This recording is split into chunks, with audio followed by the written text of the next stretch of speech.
can't remember. I've been in Tin Head so many times. No, in all seriousness, probably at least 10 times.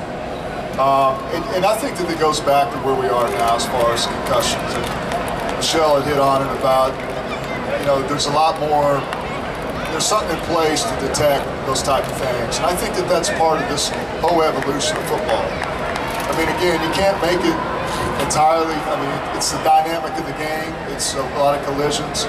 But that's in the NFL. I think in youth football, the speed is not as much. But it starts the foundation of developing those things. And even back when I was playing youth football, when we did this drill called Bull in the Ring. I don't know if you guys ever heard about this, but that was... You want to demo it? No. No, you don't want to see that. But that was tremendously old school. But we didn't have these type of programs. We didn't... Coaches, that was kind of the old school approach. But yeah, the evolution of having programs like this to make it safe, safer, awareness. Again, with the coaching and keeping them accountable, that's peace of mind. Because ultimately, those are the parents, those are the volunteers you're trusting with your kids, and why not feel good about it? So it just creates less anxiety. One of the things I just wanted to mention, I think what is so great, we talk about the evolution of information and how we have changed to take advantage of that and to be better because of it.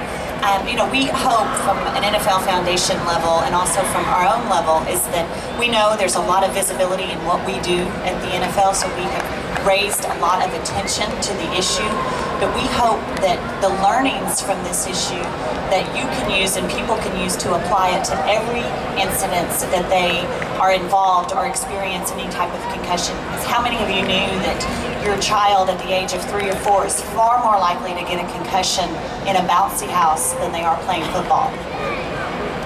In a bouncy house is the #1 location for concussions in children.